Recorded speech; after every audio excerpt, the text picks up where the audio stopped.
Once upon a time, there was an evil bad wolf in charge of Xinjiang's Uyghur Muslims.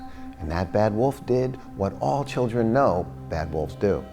They said, "I'll huff and I'll puff and I'll blow your house down, Goldilocks. We don't care about your happiness or your culture." Enter our story, the clever scorpions. Well, now this is the scorpion who promised to give the frog a ride across the stream. Except in the middle of the stream, the scorpion stung and killed the frog anyway. That's like certain journalists who report on Xinjiang and China. They only care about their bias and headlines telling big, fat political lies. And you wonder why China doesn't invite them to come. Then we have President Trump and his merry band of rabid anti-China supporters. China sent the plague to America. China's consulates have college students in a secret spy ring. The Republican election strategy plan explicitly recommends bashing China as their winning strategy. Widespread human rights abuses in Xinjiang. The mainstream media tells us there's a new report from an expert researcher, a guy named, never mind, his name doesn't really matter because he's never even been to Xinjiang.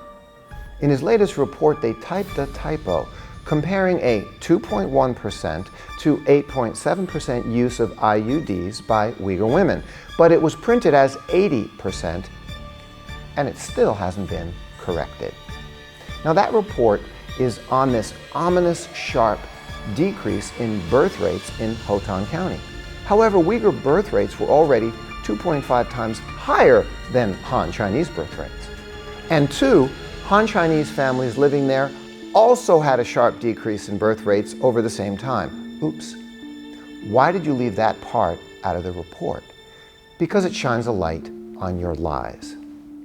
The GDP of Xinjiang has blossomed. 33 million passengers went through 21 airports in Xinjiang in 2018. The Uyghur population has doubled and is more prosperous than ever. The lower birth rates are exactly in line with what happens in modern societies all over the world.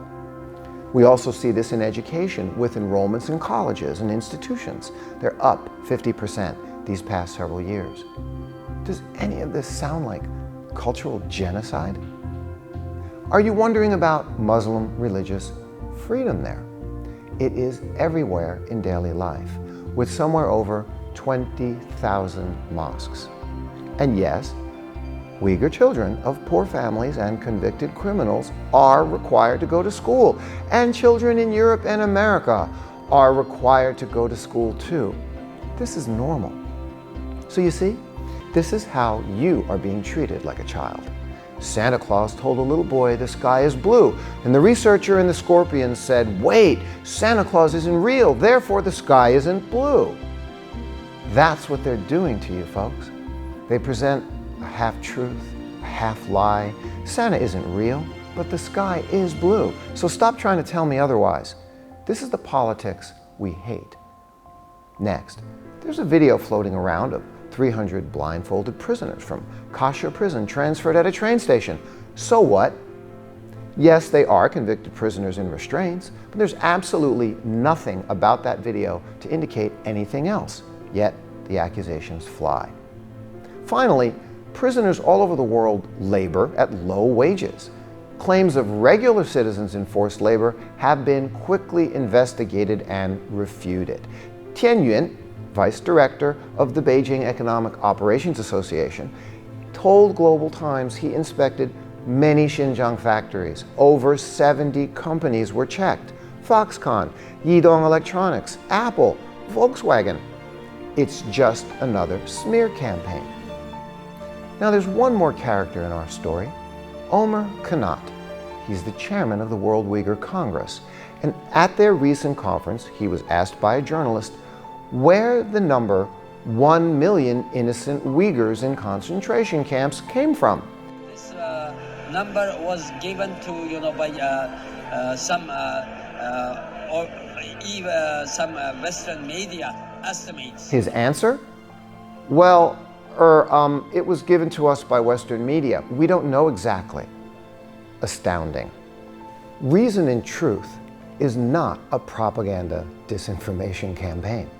It's just me telling the world You're lying. You're wrong. So even if Santa Claus said it, the sky is still blue. And life for the Uyghur Muslims in Xinjiang, it's better than ever. By the way, Mike Pompeo could easily come and find out because he's been invited to visit anytime.